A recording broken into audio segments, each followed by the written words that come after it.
Welcome to The Buzz. Yes, that is the name of this podcast. I'm your host, Jimmy Traina. Some of you may know me from another podcast that I used to do at SI.com, but I am now at FoxSports.com, and this is the initial Buzz podcast, and it's going to be a good one because we have one of the best players in the NBA joining us for the debut edition, and that is Clippers forward Blake Griffin. Blake, how are you? I'm good, man. How are you? Doing well, and thank you for being my first guest on my FoxSports.com podcast. I really appreciate it. Of course, man. I'm honored. Well, it's a good day to talk to you because there was some news coming out of Wednesday night's game. We're taping this Thursday afternoon, and on Wednesday night, the Clippers beat the Thunder in a good game. You had 22 points, 12 rebounds, but there was a little fracas, which Serge Ibaka. Yeah. It was great. There's a great gif of you making an excruciating face. I don't know if you've seen it when you got walloped, but there's some history there with you and Ibaka, right? Yeah, we've had a couple run-ins, but no, nothing malicious. But yeah, I mean, it kind of was kind of expected, I guess, to have a little skirmish in that game last night. Do you have is there like a group of players you sort of have some issues with in the league, or is he the only one, or do you sort of have these skirmishes with some other players?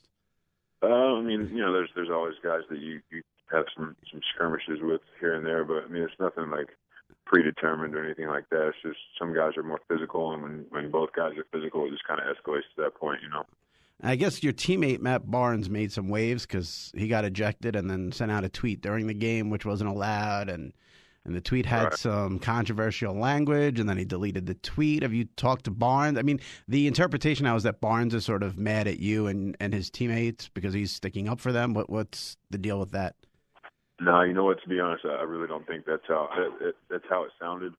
But I really don't think that's how he meant it, or he wanted it to sound. I mean, Matt's a great teammate, and he's had our back, and we've had his back. So, I'm sure in the next couple of days or so, this will all pretty much be sorted out. But obviously, emotions are running high last night, and things were said. So we just gotta wait it out. You guys are off to a nice 6-3 start so far through 9 games. Big expectations for the Clippers this year. What was your mindset going into the season? You guys made the playoffs last year, but sort of, a lot of people thought you could win the West this year. What kind of pressure was there going into the season, and how do you evaluate how the Clippers have done so far and shortly into the season? I mean, the expectations we put on ourselves and I put on our team and myself is much higher than anybody else, really. So, it's nothing that we're not capable of. And I think, our goal this year is to win, 4 playoff series, not just get to the playoffs or not just win one series or whatever it may be. We think we have a legitimate shot at championship. And there's you can't wait around and think, okay, well, it's always next year. Because there's not, you're never granted the opportunity. It's never a given opportunity, so we want to take advantage of it. You guys are 4-0 at home this year at the Staples Center. How much of that has to do with new coach Doc Rivers covering the Lakers banners? I guess it's working, man. I don't know. What do you think about when you heard Doc wanted to cover the Lakers banners in Staples? Honestly, I thought it was a cool idea. I mean, it's and we've said this before. It's nothing against the Lakers. We're not trying to disrespect their history or the success that they've had. It's not like we tore the banners down and hid them somewhere. We just cover them up for when we play our home games. They're still there. They'll still be there when they play. So I didn't really think it'd be as big of a deal as it was, but that's the world we live in. Is it I'm here in New York. Give people outside of LA, what's the Clipper Lakers rivalry like right now? Is it really intense? Do you need Kobe sort of to be back for it to be elevated a little bit? What's the Clipper Lakers thing like right now? I mean, I'm not really sure you can call it a rivalry. I mean, the only reason it's called that is because obviously we're in the same town. But we haven't really. They've had years and years of success as a franchise. we haven't. But the past couple of years, that's where we're trying to get to. So things are a little bit more heated, I guess you could say. Lakers fans are not very fond of us anymore. I was telling somebody when I first came to the Clippers and we would play an away game at the Lakers, we would run out on the court during the starting lineups. Nobody would even boo. Nobody really cared. And now when we come out, you'd think we were like the number one enemy of the Lakers. So, but that's good. Yeah, no, it's a good thing. It's a great thing, for us because, they can feel that pressure. And that's what we want. We want it to be competitive. I found it interesting because I was fortunate enough last week to go to a Clippers game at Staples Center thanks to my new gig at foxsports.com. And we saw you beat the Rockets. And what I thought was interesting was the Clippers crowd was booing, pretty massively every time Dwight Howard touched the ball. Right. And, given that, he really didn't play well for the Lakers, not the Clippers, I thought that was an interesting development. When you were playing the Rockets that night, were you aware that he was getting booed so loudly every time he touched the ball? Yeah, I mean, I definitely heard it. You can't really miss it. But for some reason, it didn't really surprise me that much. I mean, L.A. as a whole, I guess, is pretty, pretty for L.A., for all L.A. teams, especially Clipper fans.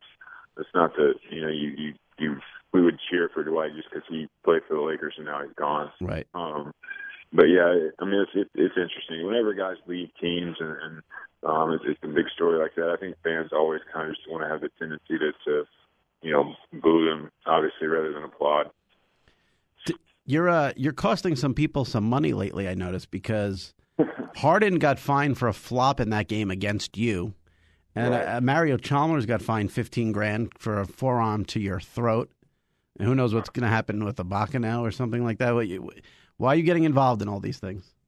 Look, man, I'm just trying to take people's money from them. It's really all I'm about. No, I mean, it's just kind of been like the flopping thing. I wouldn't really consider that my fault. Right. The Mario Chalmers thing too was kind of I don't think he wasn't really doing it on purpose. I talked to him right after that. It was just kind of like a bang bang play, and it happened. But I don't know. I guess guys better be careful, man. Yeah. How's it been playing for Doc Rivers? Man, it's been great. It's been unbelievable. His staff, his entire staff. Just the knowledge they bring to the game, the experience, and the way they coach has been great. I feel like I've learned more this year than I have in a while. So, really trying to take advantage of that and soak that up. I gotta ask you this because it's pretty much the biggest topic in all of sports right now. Does Doc or the Clippers, do they have a hazing policy? Because it's sort of, with the Dolphins, what's going on there, and then it came out this week that the Timberwolves told their players to cut out all hazing. What's the Clipper situation with that? We haven't really even talked about it. It's never really been a problem. I mean, when I was a rookie here, it was never a problem. I had to do the regular stuff, like go get donuts. I had to wear a pink Dora the Explorer backpack. Nice. Yeah, I mean, nothing too humiliating. Did you ever get stuck with a big bill at dinner or something like that? No, I never did. Okay. That's something like you don't really see that much in the NBA. Right. I mean, you hear about that a lot in the NFL, but normally, I mean, it's like the vets, take care of the younger players when it comes to like a dinner like that. Right. But we might have them go out and buy like, decks of cards for playing something small. Yeah. I saw that the Timberwolves, they had their rookies carrying a Jonas Brothers knapsack around, and the team made them stop that, actually, in light of after the Dolphins story came out. Yeah, I mean, see, that's what kind of sucks about this whole thing is like the stuff that's all in good fun, now kind of has to be monitored or cut out now too, just because no one wants that situation. So right. It's unfortunate, but plus maybe the player is actually a Jonas Brothers fan and just wants to. Yeah, exactly. Like, can a guy just love the Jonas Brothers? Can a guy love the Jonas Brothers? What do you think? Yeah, I mean, sure, why not? I guess. I don't know. Who can a guy? Can a guy love Justin Bieber? I mean, like when you say love, like how much are we talking about? Like have one of his CDs on your iPod? Yeah, I think that can happen. I think. I'm not saying I have that, but who's on your iPod that you wouldn't want people to know about? Just between you and I. Oh man, yeah, just between you and me. Okay.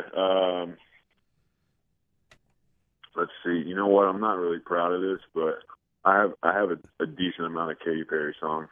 That's not too bad. Yeah, I mean it's not like great, but it's not too bad. Have you ever met Katy Perry? No, I haven't. Oh, Never have. that's too bad. Have you? I have not.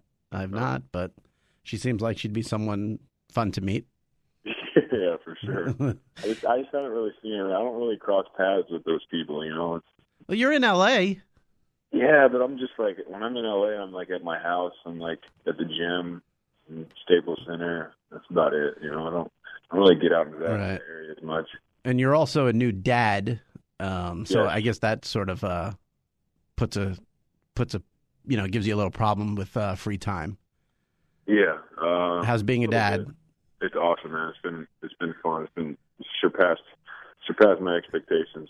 It's crazy though, but it's definitely made me feel a little older, a little more mature. Now, is it weird? I mean, you becoming a dad was sort of like big news on TMZ. I guess they sort of had a field day with that story. Like, right. How does that break down for Blake Griffin? Like, are you surfing the net and you see TMZ and you're on there, or is it your publicist calls and says, "Oh, TMZ has this"? Do you know that's coming out?